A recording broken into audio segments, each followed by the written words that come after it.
Alicia Silverstone is here. We're already talking. You're talking to people. We're already talking to people. You're already talking to people. This is it. How are you? I'm good. Do I need to put this on? You can if you want. You don't have to. If you can you hear me? I can hear you. Then we're good. Very clearly. Well, welcome. How are you? I'm good. How are you? I'm good. Do you like bouncing around? Are you wearing that shirt for me? That's a great question. You do kind of have ownership over yellow plaid. At this point, I do. Yeah. No, I wasn't. But I don't see why you would believe that I wasn't. No, I do believe that you weren't. It's a happy accident. If I had been, would you be like, that's a little much?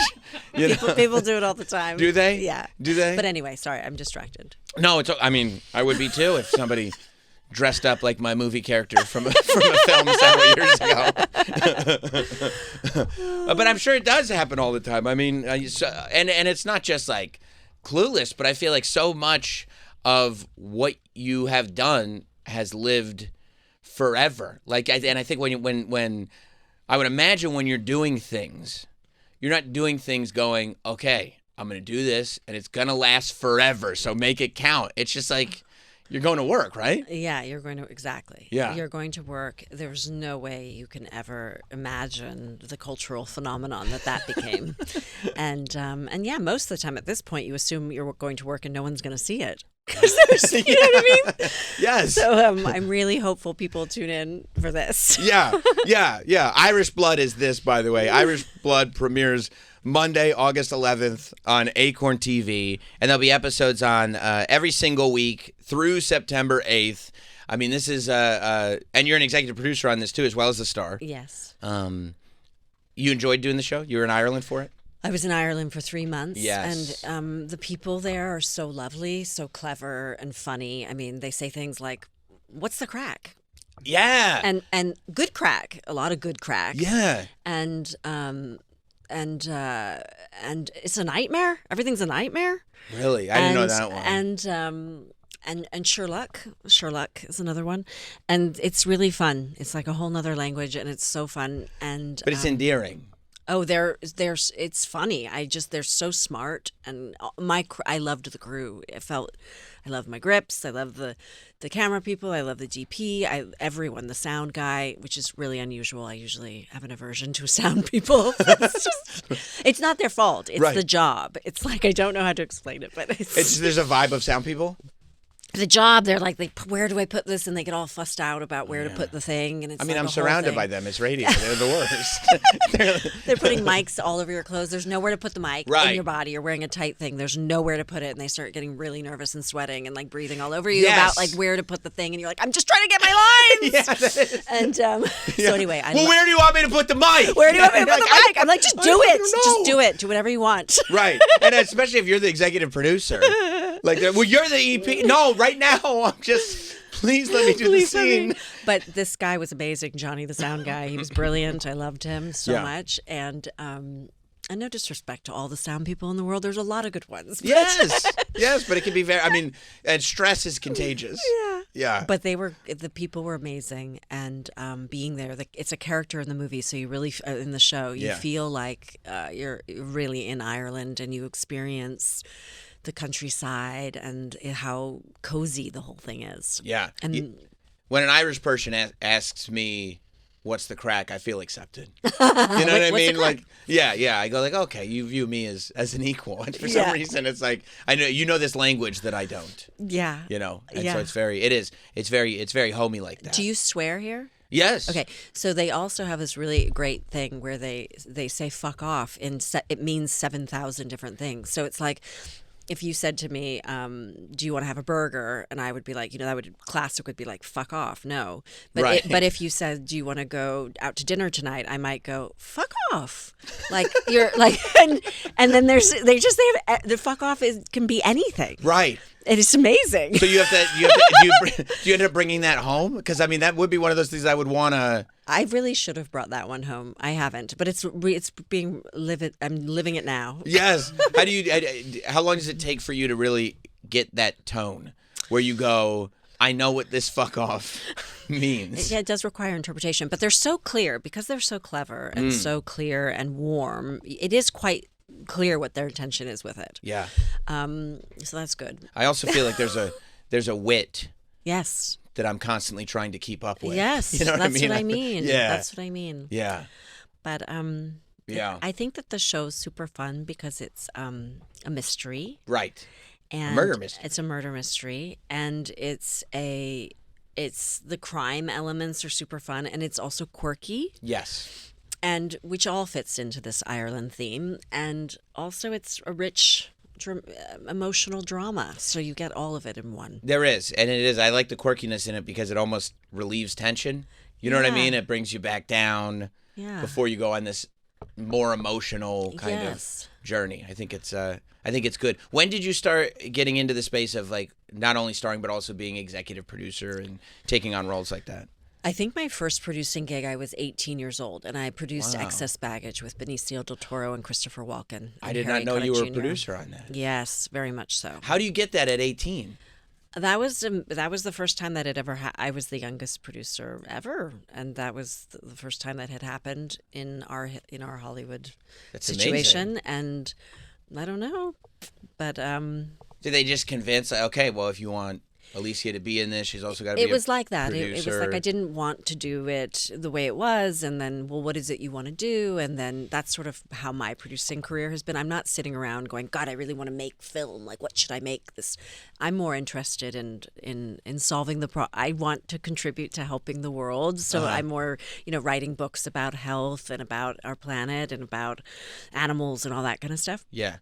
And pregnancy. I have The Kind Diet and The Kind Mama, and those books are really important to me. But so that's not my path, but I love acting. Mm-hmm. And so when somebody says, here's this great idea, but so in the case of Irish Blood, here's this great idea, and it was just a line on a piece of paper. There was 2 paragraphs, that's it, and we're going to do it in Ireland. Then by producing it, it gives me the opportunity to be a key player in all of those creative hires, right? So I get to do casting and work on all the departments, the creative departments, and then edit and work with the editors and work on every single script. And it's sort of self-preservation, I would say. Sure. It's how do I make sure that I'm making something that I want to do. Right. Because, a lot of actors talk about this idea that like you act, you do the best that you can do, but you have absolutely no control over what the final product is going to be and what goes where and context of anything. Yes. You just kind of have to go like, I trust the process, I'm out, and not think about it again, which I would imagine is difficult. I mean, sometimes it's hard and sometimes it's fine, because if it's Yorgos Lanthimos, like I just did a movie with Yorgos Lanthimos, the second one, and I don't have to think about any of that. And same with Justin Kelly. I have a movie out right now, Pretty Thing, with Justin Kelly as the director, and it's my second time with him. I don't have to worry about any of that. Like, these are brilliant artists. You know that you're going to be safe with. I mean, you know that they have such a clear vision, and you're in good hands. It's everything else that gets tricky. Right. Yeah. When you get, and that's you're right. That's a relief. But I also think people sometimes don't take into account how much goes in. Yes. To all of these projects and how much little pieces, how many little pieces there are that have to fit together for it to be good. Yes. And you want it to be good. Yes, you want it to be good. Otherwise, what? Stay home. Right. Especially if you're going to spend 3 months away from your family in Ireland. Yes. You want, number one, it to be good and for people to see it. It's on Acorn TV. Yeah. By the way. Yeah. I was thinking, because I was watching an interview that you did, and you were kind of talking about your responsibilities on Clueless, and it was you describing it as being in every single scene. It was like the first time that I realized, like, oh yeah, you are in every single scene, and to an extent, at least the public-facing extent, it's on your shoulders as an actor when you're in every single scene to be like, this is your movie. And I mean, going back to the thing, if it's good, you're gonna get a lot of credit for that. If it's bad, you're going to get a lot of credit for the fact that it's bad. When you're on a set like that, especially as a younger person, are you is that a heavy responsibility, even on a movie that's as like kind of fun and silly as Clueless was? Well, there was some pressure, but not about that as much. I didn't feel I don't remember. Maybe I was too young. I was 17 when we did that, and I turned 18 on set. So I don't know that. And I had done 8 films before that. Of course. I'd worked with James Gandolfini, and I had done all these, The Crush. Yeah, of course. So I think and I was the lead in everything almost. So I just sort of got used to thinking that's just the way it was. Wow. Because you're a kid. Yeah. Now I understand that's not the case. But as a kid, I started as the lead, and I did a few smaller parts, but mostly it was the lead. And so I just didn't, no one kind of said, hey, if you fuck this up. Right. It's all of our asses. Yeah. But they did there was other ways in which that was conveyed, but it was different. Like how? Well, I just think there were some things that were not as fun. But I think in the end of the day, no one could I couldn't know what was going to happen, and so my job was just to make it as real and get into this character as much as I could, and everyone else was having fun. I have sort of past tense FOMO over how much fun everyone else was having while I was working so hard. But I had fun in that character so much. I loved playing her. Of course. Did you, because you'd been working for a long time before that, but there's a difference between, being famous for a film and something becoming generationally iconic and living forever and doing all this stuff. And even when it came out, like it was this hit that I think people didn't know how big. It was like the movie of the summer, and it became this sort of cultural force. It defined that era. For you, you want a level of fame, but when that thing becomes like you're the poster child for this thing that is absolutely everywhere, was that a lot for you, or was that great? Oh, yeah, no. When I was little, I was just a theater nerd. Right. So I'm still a theater nerd, to be honest. Mm-hmm. And I didn't have any intention of being in movies or TV. I had no idea what that was, really. I mean, I've watched Fawlty Towers with my parents. Sure. Do you know what I mean? I watched The Jetsons. Yeah. I watched Thorn Birds, very inappropriate for a young person to be watching. Dallas, Falcon Crest, like all the wrong things. But that's what I was watching. Fawlty Towers was great. Yeah. But I didn't have my eyes set on being in those shows or those films. Or being a movie star. No, I didn't even know what that was. Right. I just loved acting. Yeah. My dad put me in an acting class when I was 12 years old because he saw me at a play at school and he said, you're really good. And so he discovered his daughter by putting me in, whatever, I was terrible, but he saw something that made him say, like, go to acting class. So I did. I went to acting class, and at first I was sort of narcoleptic in there. I would just fall asleep during everything. And I'm sure it was trauma based. Yeah. But I was pretty terrible, but eventually I started to get a sense of something. And then I started working. And so, like the point is when I went to Los Angeles, because I had so many auditions, I still thought I was auditioning in my mind for theater. Like it was I was attracted to this therapeutic experience. I think I'd found my people, in junior high it was not that interesting. And people were really mean and there, it's sort of basic, right? Everything's sort of basic. But here I am with these I was the youngest there. These are all people who are dealing with stuff, struggling with things. They don't like their parents or they this. So it felt like a much more rich environment it was just so much more interesting. Right. And so the drama. And so I think I found my people and I found this sense of art and that's what I was after. So yeah, when that happened, it was all crazy. Yes. It was crazy. It was crazy when it happened on The Crush. Yes. I was winning award. It was like, that's the girl from The Crush. That's the girl from The Crush. And following me. That's the girl from The Crush. And then it was the Aerosmith chick. The Aerosmith girl. The Aerosmith chick. Yeah. And then it was, that's Alicia Silverstone. And that changed. Oh, that's interesting. Yeah. That changed. Yeah. Clueless is what did that. Yeah, that's what did that's that. when the thing happened. Yeah. But you had no context for the fact that this is even a thing that could happen? Yeah, I didn't know it could happen. I wasn't expecting it to happen. I didn't want it to happen. Didn't know it was happening, and then it happened. And right. then you have to just sort of deal, and you're a young person. It's like not... You're 18 years old at that point, 19 years old. Yeah. I was 18 when it came out. Right. Yeah. And then when they start going like, okay, that's Alicia Silverstone, we know who that is, except they know you from Clueless. Yeah. So then are you on this thing where it's like, I have to explain to people that I'm not Cher. I'm not running around saying as if, it's not. I mean, at that point, I think I took myself quite seriously. You did. So because I was a theater actress. Right. So I was finally being recognized for my work. I was no longer the Aerosmith chick. Right. I was it was sort of, I think I just thought, okay, good. Now I'll be able to work. And then I started producing, and I started doing stuff and working with Benicio del Toro and Christopher Walken and all these really cool actors. So I was a rebellious young person. You were?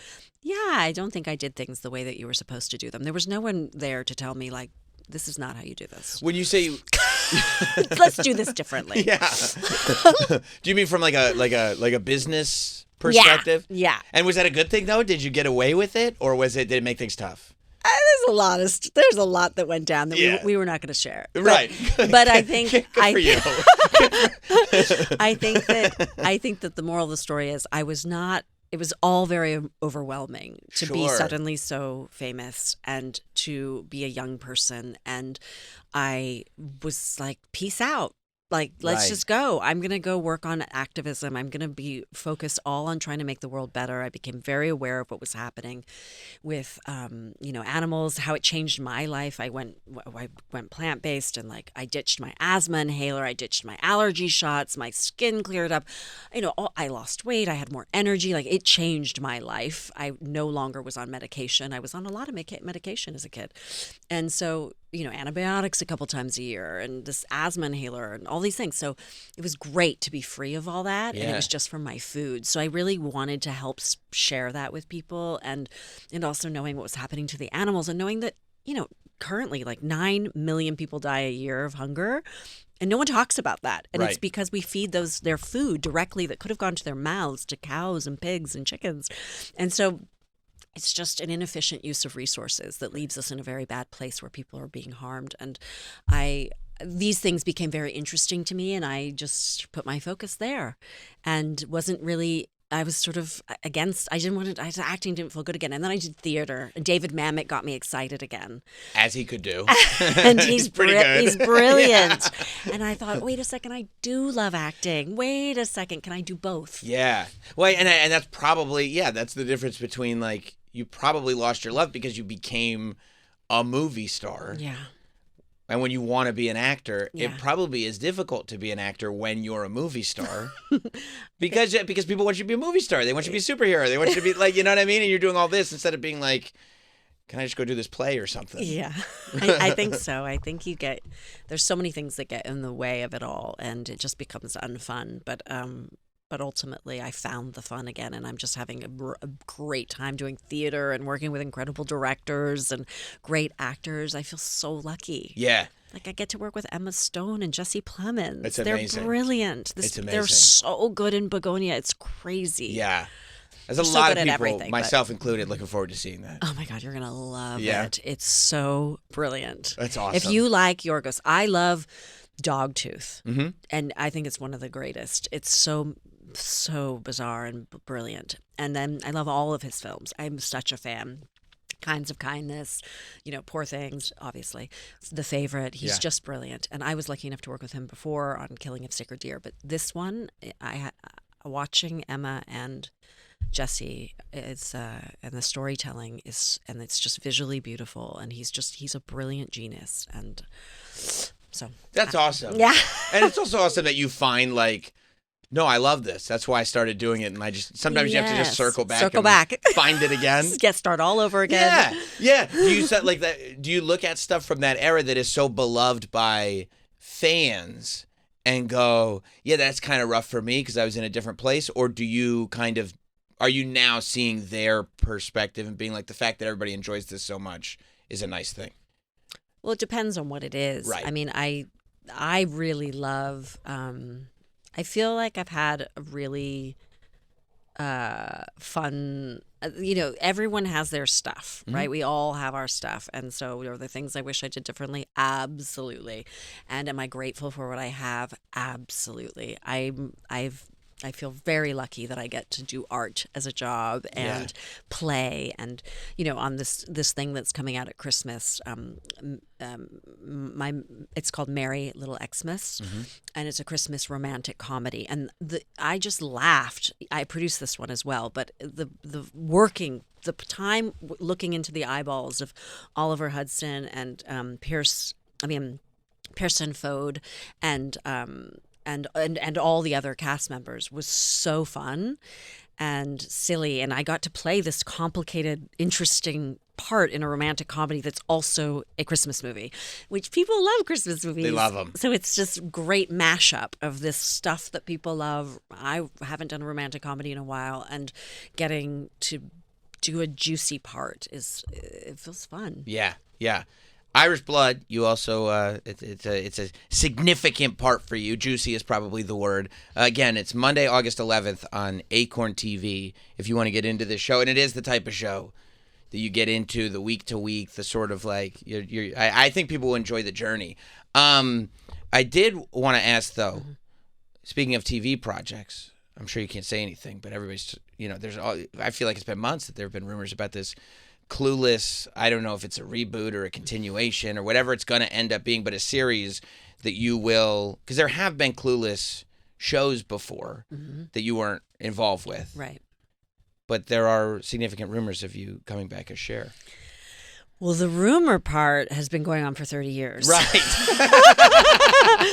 That has been, people have been asking about that for a long time, and I never thought that was going to happen. But I tried it on a little bit at the Super Bowl commercial. Yes.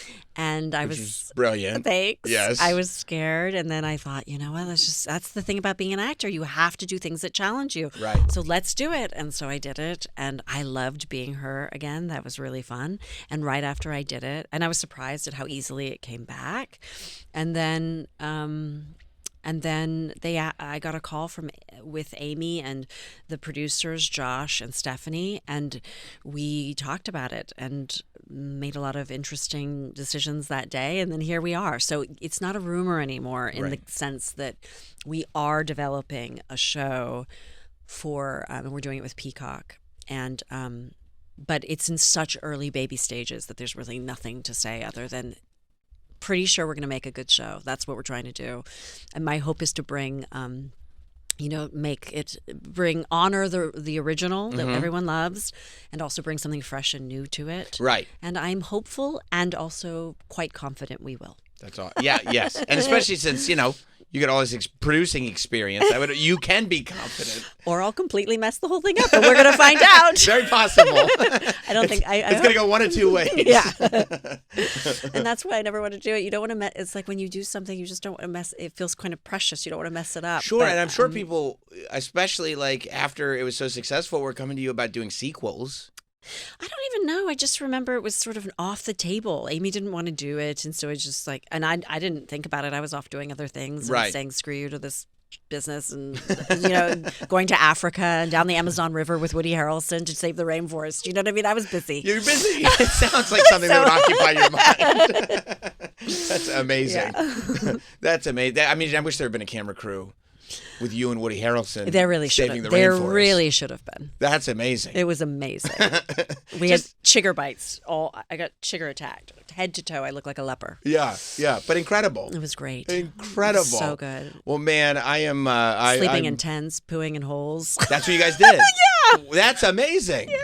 And for you, was that like, this is what we do? Because that feels very... Woody Harrelson from The Little That I Know. It was amazing. We were in little canoes, going down the river, and him and my husband at the time. Well, we weren't married yet. We were just dating, but we'd been together forever. I think they were each of them were naked in their and like doing a race, in their little canoes, and I was being bitten alive, and part happiest I'd ever been in my entire life, and part miserable, wanting to die with the bites and the itching. But it was incredible, that trip. How long was it? I don't know. I don't remember. Maybe 2 weeks or something. Wow. I mean, that's a long time. He had started an orphanage there, and so we went to there, and we were in the Amazon River because there was Brazil nuts, and farmers were getting paid really little bits of money to say, cut down these trees so we can have your nuts. And we were trying to tell them, no, use encourage them to use what they had and cultivate it, and that it would be better for them long term and they would make more money that way. So it was sort of a project that way. Yeah. But this was a long time ago. Yeah. Well, you're amazing. I'm so glad you stopped by. Alicia Silverstone, starring and EPing in Irish Blood. It premieres this Monday, August 11th. It's on Acorn TV. There's going to be weekly episodes all the way up until the finale on September 8th. So you'll be able to get into it. If you're sitting there going like, I don't have a program right now, this can be your program. And congrats on everything. Thank you so much.